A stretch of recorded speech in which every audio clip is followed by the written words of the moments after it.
It was a chaotic weekend of protests in Israel. That's where we're starting the 7th from the Washington Post. I'm Jeff Pierre. It's Monday, July 24th. Let's get you caught up with today's 7 stories.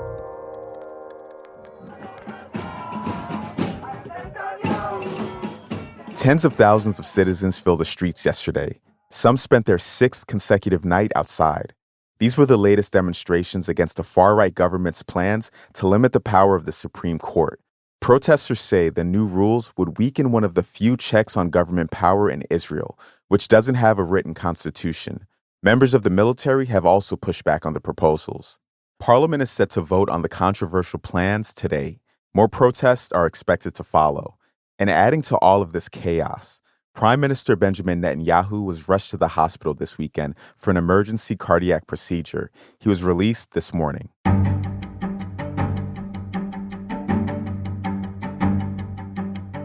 Number 2. Donald Trump's classified documents trial is scheduled for next May. A federal judge set the date on Friday. She rejected arguments by the former president's attorneys that the trial should be held after the 2024 election. Trump is the early frontrunner for the Republican nomination. By May, he could go on trial in the classified documents case as the presumptive nominee.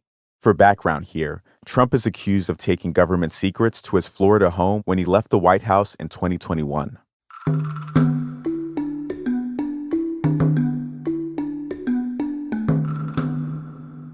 Number 3.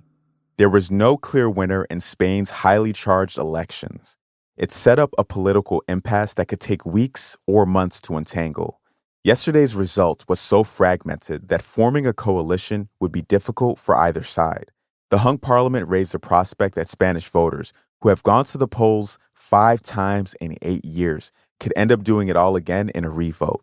One surprise from the results was that the anti-LGBTQ climate deniers of the far-right Vox Party did worse than had been expected. The party lost 19 of their 52 seats.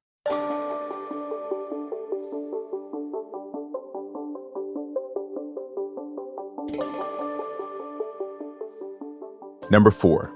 A new national monument will honor Emmett Till. The murder of 14-year-old Emmett Till in 1955 helped spark the civil rights movement. The men accused of killing him were acquitted by an all-white jury. His mother, Mamie, decided to hold an open casket funeral. She said she wanted to let the world see his mutilated body.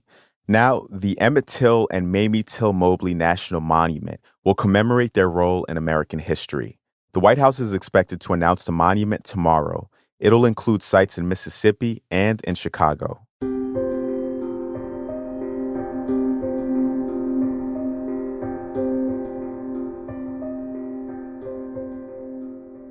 Number 5. Elon Musk is changing Twitter's logo and eventually its name. Twitter's owner announced a rebrand this weekend. He said he would replace the familiar bird logo with an X and swap the platform's blue color for black and white. The changes are already starting to roll out. It's not clear why Musk wants to abandon Twitter's globally recognized logo. Branding experts and former employees question the wisdom of the decision. The rebrand would follow other radical changes Musk has pushed through since buying Twitter for $44 billion in October.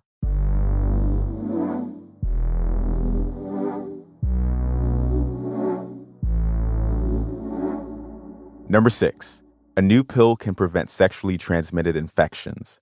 A common antibiotic called doxycycline has been shown to prevent syphilis, gonorrhea, and chlamydia if taken within 72 hours of unprotected sex.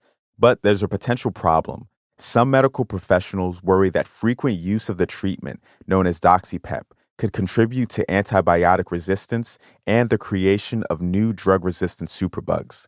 The CDC plans to release guidelines for deploying the treatment later this summer.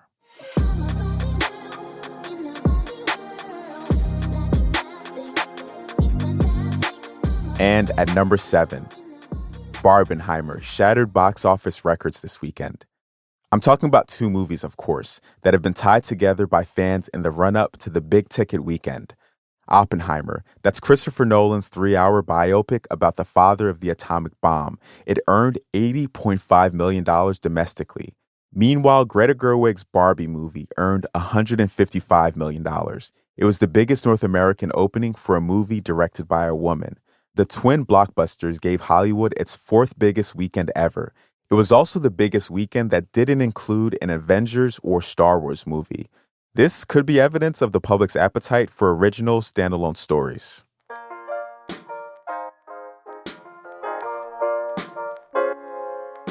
You're all caught up for today.